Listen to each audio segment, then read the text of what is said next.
All right, good morning. This is our annual fire briefing. We are doing it for the first time at Rocky Mountain Airport. Rocky Mountain Airport. Rocky Mountain Metro Airport. There you go. Rocky Mountain Metro Airport. And all three Jeffco County Commissioners are here to give us a warm welcome to Jefferson County. Thank you, Andy Kerr, Leslie Dahlkemper, and Tracy Kraft-Tharp. Thank you for giving us a warm Jeffco welcome. We hope that some of you are able to stick around, and if members of the media want to, I think we're nearly completed. If you want to have a little tour of some of our new facility here, you're able to do that. Many of these operations were in Centennial before. We still operate out of Centennial, but I think it was 2 years ago we got the funding to make Rocky Mountain Metro Airport kind of the main fire operations hub, and that includes the basing of the Firehawk helicopter here in Jeffco. So we're very excited to do that, and we'll have more rapid response time. We continue to operate out of a number of airports across the entire state, from Grand Junction to Southern Colorado to Centennial, of course, to Rocky Mountain Metro Airport. This event is where we do the annual fire prediction. We assess where we are, update members of the public on fire readiness in Colorado, and I'm very proud to say we've never been more ready.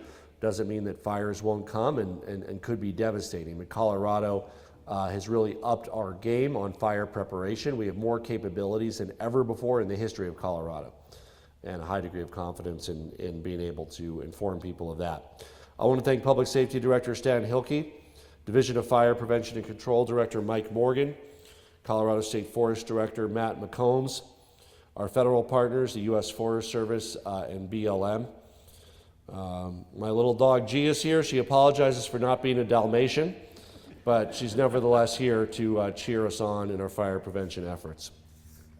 I want to thank everybody for their leadership and partnership. We know that in the face of a hotter, drier climate, we need to be more proactive, more mitigation, more capabilities, more intel and rapid response than ever before to keep Coloradans safe, our lives and our property.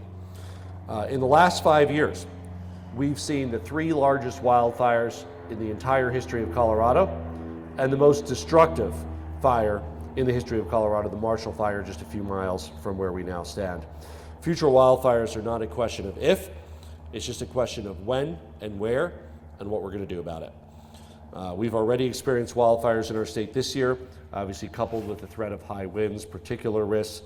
We know that fire mitigation, control, intel, more important than ever before. Working to prevent fires from starting in the first place, forest health, fire mitigation work, educating people about over 80% of fires are human caused, educating people about how to reduce the risk of fires in how we utilize our lands and how we live.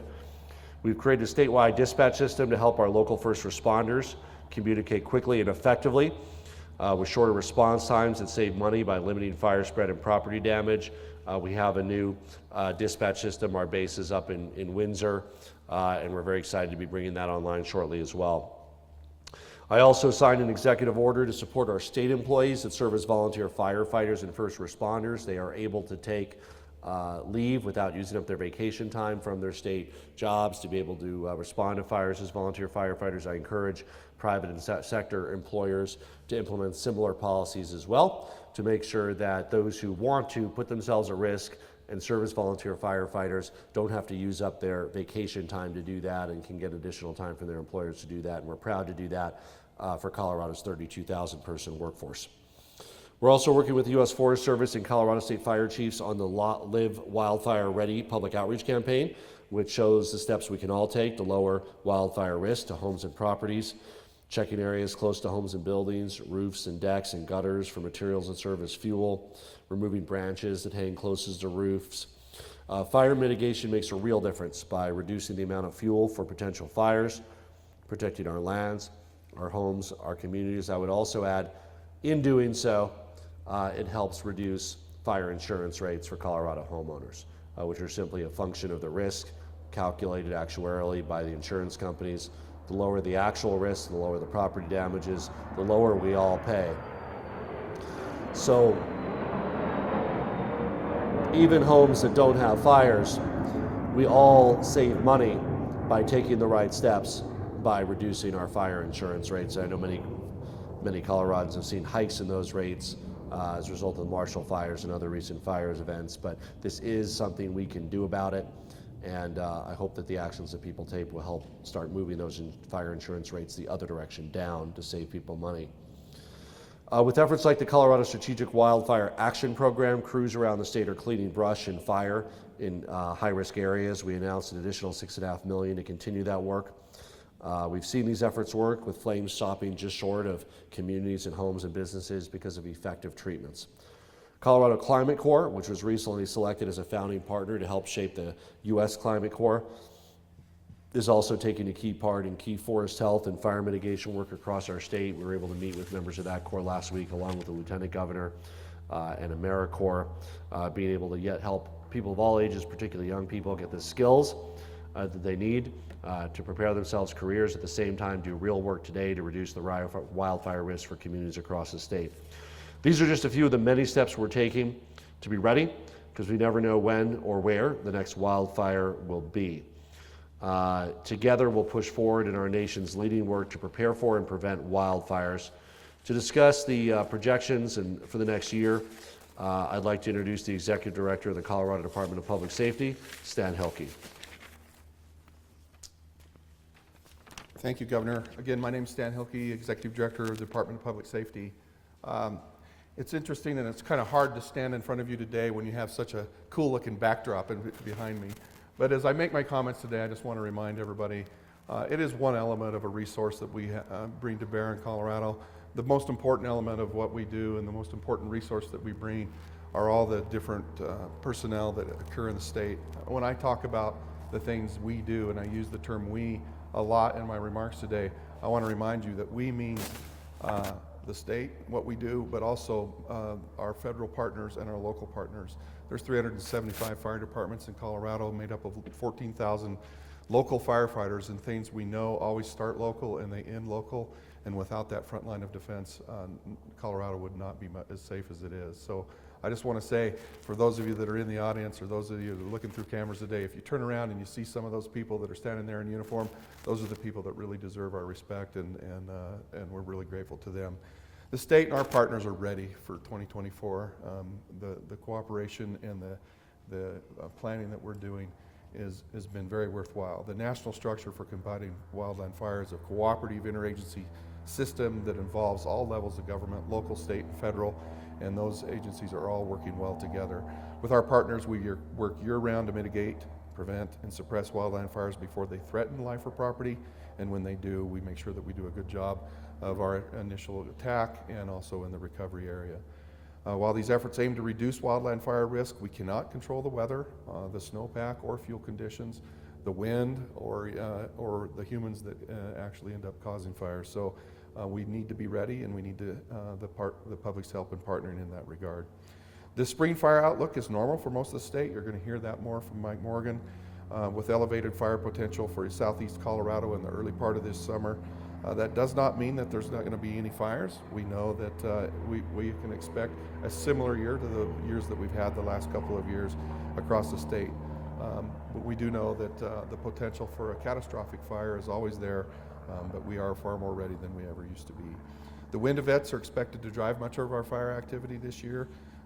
If you were around here yesterday, the winds were at the airport were pretty strong, and they have been strong for the past several weeks. Individual preparedness, I cannot stress enough, and personal responsibility are the key to protecting the safety of people, homes, and communities, especially on those windy days. And we want to make sure that people know and understand that we need their help in that regard.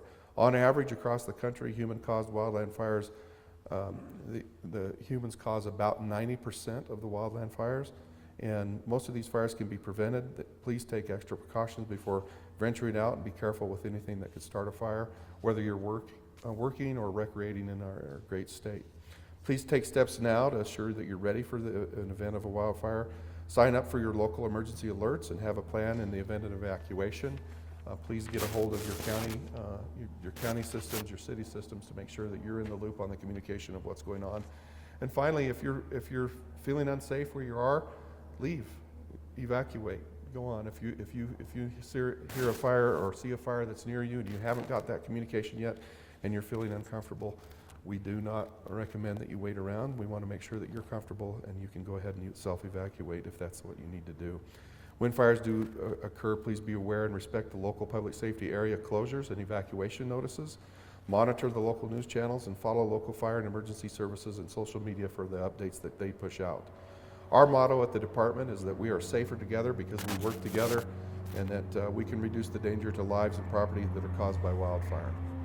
Finally, I just want to say it has been a moment of personal pride for me to work alongside so many people who have steadily and deliberately been transforming the fire service and how we do fire together with our partners. And again, this is where I want to emphasize the meaning of we. That means locals, state, federal partners, and our private partners as well. Our fire response for the people of the state of Colorado is better than ever, and today I can confidently say that we are faster, we are better, we are more efficient, we're more aggressive on initial attack, we are more preventative, we do more cooperation, we do more mitigation, and it's simply that we are smarter on fire than we've ever been.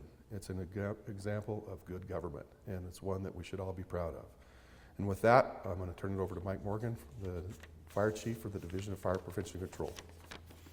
Mike? Thank you, Director Hilke, and thank you, Governor. The division is pleased to present the 2024 Wildfire Preparedness Plan to the Governor and to the General Assembly. This plan includes information on the wildfire outlook and the state's plan for responding to wildfires in 2024. Looking back, historically, wildfire seasons were a 4-month event in the middle of the summer. Today, the average core wildfire season is 80 days longer than in the 70s, and Colorado has experienced large fires in every month of the year. We don't have a fire season anymore, we have a fire year. Consider this, 20 of the 20 largest wildfires in Colorado's history have occurred in the last 20 years. 4 of the top 5 largest fires occurred in 2018 and 2020. Drought conditions, hazardous fuel conditions, hot and dry windy weather can create conditions for fast-moving fires that could devastate the landscape and destroy our communities. But DFPC has developed and continues to fine-tune a strategy that allows us to be prepared for year-round and more destructive wildland fires by shifting our resources to a model that allows us to respond more effectively to what is no longer just a wildfire season. As Director Hilke said, that is in conjunction with the we. We have a stronger family, a stronger team from local government to our federal government that's working closer together than ever before. The Wildfire Preparedness Plan is part of a comprehensive year-round approach to wildfire management that includes mitigation activities, fuels and forest management, in addition to suppression and response. The plan is based on lessons learned from previous years and also implements new tools and capabilities as a result of the recommendations of the Colorado Fire Commission and support from the Governor's Office and the Colorado General Assembly. We will continue to coordinate with our local, state, and federal partners to leverage all of the available resources to increase our response capacity and our effectiveness. The fire outlook for this year, current forecasts indicate that it will be a normal fire potential expected across most of Colorado for the outlook period of April through July, except for southeast Colorado, some elevated conditions down there in the San Luis Valley. I also want to caution you that normal does not mean no fires. On an average year, firefighters will respond to about 5,500 wildfires in the state of Colorado. Yes, 5,500 in the state of Colorado that burn about 220,000 acres. That's an average year for fires in Colorado. Historically, that means periods of elevated fire potential in the lower elevations, especially along the east and front of the Front Range foothills in southeast Colorado and in the San Luis Valley during dry and windy conditions. Parts of Colorado will see increased wildfire potential through April. Southeast Colorado will see an increased chance of downslope wind events over the next couple of months. And it is important to note that while 2024 preseason outlooks do not indicate elevated fire potential early in the core fire season, wildfires will occur and large wildfires are still possible, especially during high wind events. Typically, elevated fire potential expands to the higher elevations in our mountain communities as the summer progresses. Overall, the precipitation and the increased evaporation due to the above normal temperatures largely offset each other, and we can expect drought conditions to remain the same as the spring green-up progresses. Periodic fire potential outlooks beyond July will be updated and released throughout the year. We do a snapshot, 120-day window of what our forecasts look like. The extended part of the summer, we're looking at potentially a lower than normal monsoonal, but it's too early to predict that right now. So I want to caution everybody that while we're looking at a normal or average year for the foreseeable 120-day future, there's a high potential of elevated risk going into the fall of next year. What may not be readily apparent with all of this is that firefighters across Colorado are locating and attacking new fires when they're very small, increasing our success in limiting fire size, duration, cost, and impact in areas where we don't want wildfire. This happens on almost a daily basis. Most of these fires, about 99% of them, are quickly extinguished and are not picked up by the news or social media. Thank you for what you do. For the purposes of this briefing, we are focusing on unwanted fire, where our strategy is early detection and aggressive initial attack. DFPC manages a contracted and state-owned aviation fleet along with ground support resources to support local fire departments and counties. This includes 2 Type 2 helicopters, 2 single-engine air tankers, 2 Pilatus PC-12 multi-mission aircraft equipped with multiple cameras, including infrared available for fire detection and mapping, 1 large air tanker, 7 engines, 6 modules, a total of over 170 firefighters and fire management staff. And behind me, you can see the much anticipated Firehawk. It's completing all of the final acceptance testing next week. We'll go into the final training processes, and we expect it to be operational in the next couple of weeks. The Firehawk is ideally suited for responding to wildfire in Colorado due to its ability to fly in Colorado's hot, high flight environment. Additionally, the flexibility of the Firehawk is one of its strongest assets, with the ability to fly anywhere in the state and arrive within 1 hour. A state-owned Firehawk will increase DFP's capacity to respond to wildfires on a year-round basis and set response priorities based upon Colorado's needs first. The state and the governor has authorized the purchase of a second Firehawk, which is scheduled to be delivered to us in 2025. We provide resources and support to fire departments and counties on the early stages of an incident so that quick, effective initial attack actions can be taken. The shorter the duration of the event, the less we feel the impact of that incident locally, regionally, statewide, and nationally. Our assistance to our local and federal partners includes providing DFPC aviation and ground resources, technical assistance from battalion chiefs and district chiefs, funding for federal interagency aviation and hand crew resources, training, fire investigation, and numerous public education and prevention activities. There are many areas in Colorado with considerable values at risk, and we don't want or can't afford to have fires in those locations. Our approach in these areas is early detection, rapid initial attack to limit the fire's size. We continue to emphasize a model of utilizing technology, including the multi-mission aircraft, the FireGuard program, and cameras to detect new fires early when they're small so that decision makers and incident commanders can make timely, informed decisions on management actions in order to appropriate the appropriate resources. Fire is a concern for all communities across the state. We will need to be a part of the solution. We call on each and every one of you who live, work, and play in Colorado to help reduce the impact of fires by being vigilant, respecting fire restrictions when they are in place, and doing your part to protect your home and properties from the threat of wildfire. And with that, I would like to turn it over to Director Matt McComb with Colorado State Forest Service.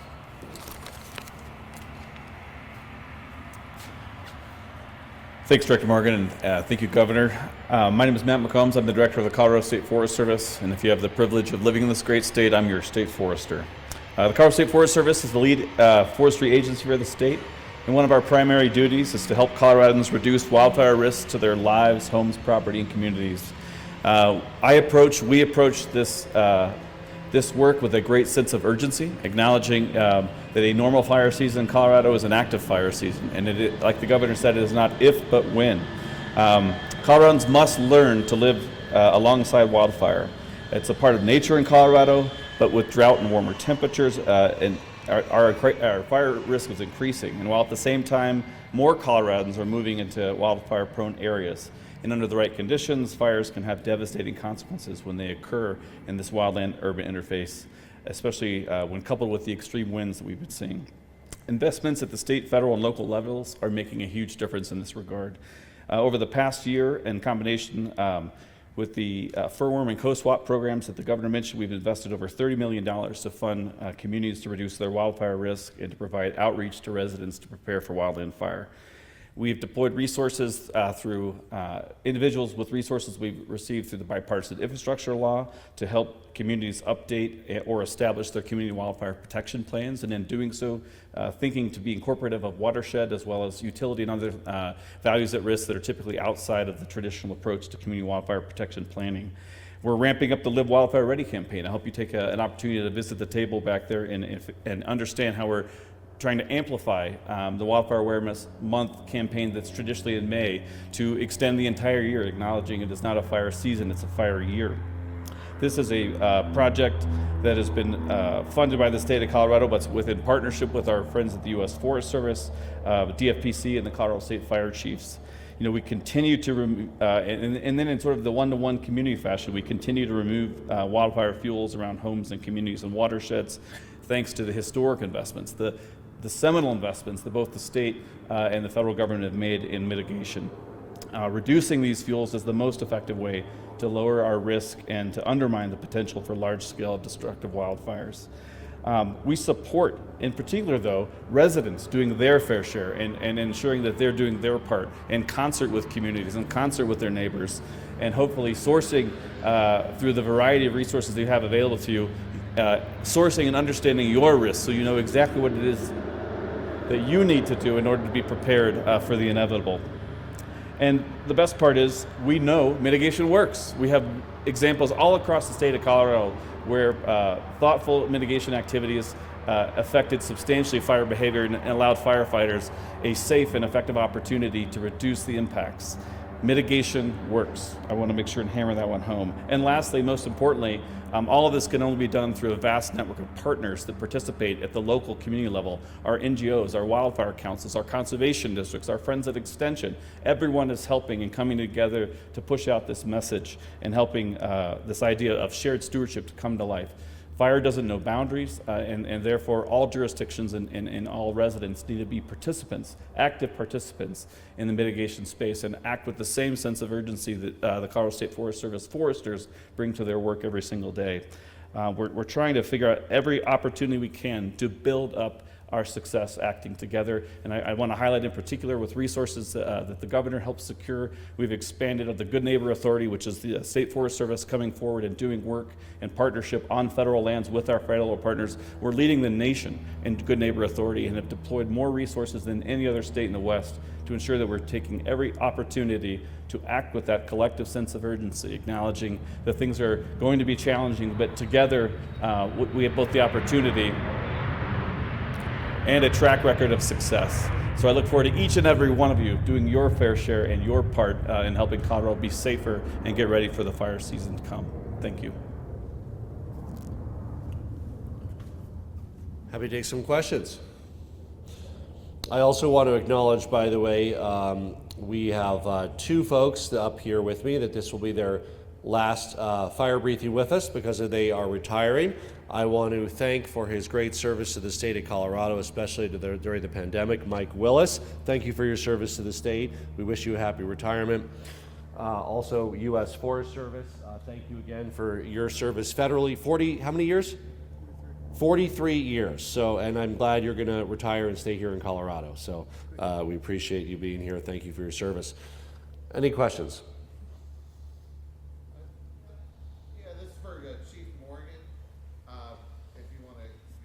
You were talking about the normal risk, but then you said that perhaps towards the end of the season or into next year. Can you just repeat that about the moisture and maybe going to elevate? Sure, and I'm not a meteorologist, so I'm gonna say it the way it makes sense to me, right? It is that the most reliable models that we have for forecasting weather are typically about 120 days. Those are the ones that we have pretty high confidence in the information we're getting. So when we look at that forecast, we see that we've had average snowpack. We see a little bit above normal temperature and a little bit below normal precipitation, which tells us we will probably have what would be a normal or an average fire season, which is about 5,500 fires, burning about 220,000 acres.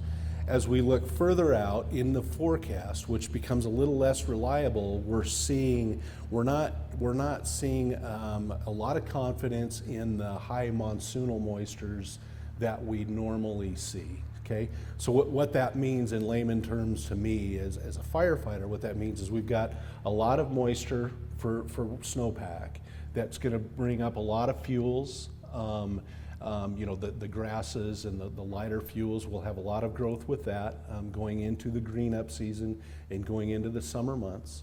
What we rely on is those monsoonal moistures to keep those plants green through the rest of the summer year. That makes me a little nervous when we're not seeing the monsoon forecasts, and we already know that our forest health conditions are very challenged. So it creates an opportunity for an elevated fire season later in the year. Did that make sense? Yep. Okay. And then you mentioned Southeast Colorado already, Hyde. Yeah, and thank you, Governor. Southeast Colorado through the month of April, and we've experienced that, as you know, down in Pueblo County, Colorado Springs. We've had some large fires down there. Boggsville fire that we had a little earlier this year. So we're Southeast Colorado elevated, a little elevated.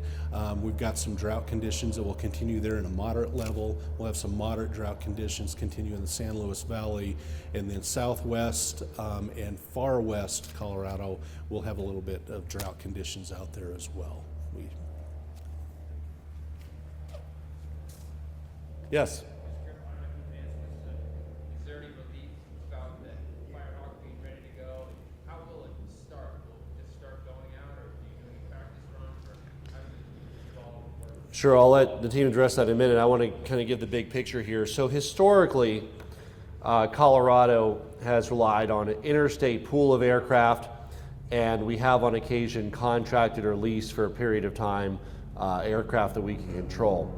The problem with that in this new normal is that we have experienced, and sadly we will experience, situations where the West is having issues, and there's fires in California and fires in New Mexico, and resources are deployed there, and there aren't any left for Colorado when we need them. So we made the decision a couple years ago, we need to control our own resources. We need to have the Firehawk helicopter. It's also been reported we're currently engaged in discussions to purchase additional 2 Type 2 helicopters because we need to be able to deploy these resources to fight fires in Colorado when we need them in real time. This helicopter can get anywhere in Colorado within about an hour. That's the kind of resources we need. We can't just rely on, sorry, there's a fire in California, we can't be there. And that's not an answer that's acceptable to the people of Colorado. For the specifics of the operations of what we can expect from the Firehawk, I'll turn it over to Chief Morgan. Thank you, Governor. For a little bit of real quick background on it, of course, about in January, I believe it was around January, notified that there was a recall on the engine of this particular aircraft. So we worked with Lockheed Martin, with United Rotorcraft, with General Electric to expedite the repair of that. That was shipped out and repaired. It was received, I believe, April 10th that the engine was back and was reinstalled on the aircraft. United Rotorcraft worked over the weekend to get all the testing and all of the things done so we could get it up here today. We will start all of our final acceptance testing on that aircraft on Monday. Maybe even sooner than that, but it's ready to start that acceptance testing. We're going to start that as soon as we can. Once we get through that piece, we'll go into the training of all the pilots and the different things that take place with that. We anticipate about 2 weeks of training with the tank operations and all of that. And so we would anticipate that by May 10th, to the 15th, that aircraft will be ready to fight fires. There are a lot of missions. This is a multi-purpose aircraft. We will be bringing on our helitack crews, training our firefighters on the specific operations of the aircraft, going into that, but it will be functional while we're doing that. And then as we get a little further, as time permits, we will train on the other operations of the aircraft, such as search and rescue mission, hoist capabilities, and all those things. Did that answer your question, sir? Okay, thank you.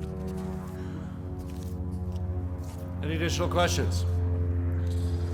Okay, once again, Frank Baum, thank you for your service. Mike Willis, thank you for your service. To all the firefighters, of course, some are here with us, but across the state, volunteer, professional, thank you for all of your work to keep Colorado safe, our lives, our property. We look forward to doing everything we can to support your work. Thank you.